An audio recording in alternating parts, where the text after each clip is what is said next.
In an effort to attain narrative dominance and advance the CCP's destructive ambitions, the CCP carefully crafts the global narrative surrounding itself and the PRC. They do so via different economic and political incentives, taking advantage of America's free speech and free market. But what is the Chinese narrative regarding PRC and CCP?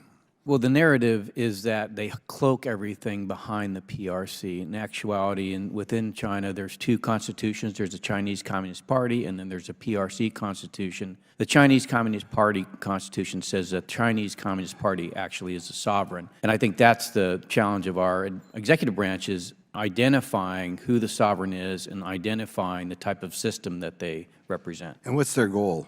Their goal is to maintain power in China and to restore the dominance of China as a nation in the world. Can you give me examples of what they've done to shape the global narrative between PRC and CCP?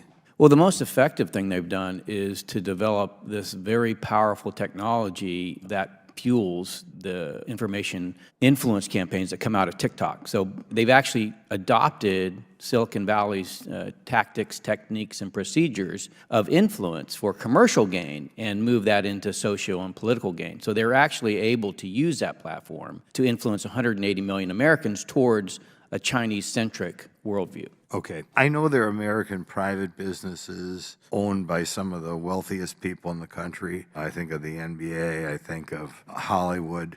Can you give us examples of how they weigh in with these money-hungry billionaires to maybe forward the Chinese communist agenda?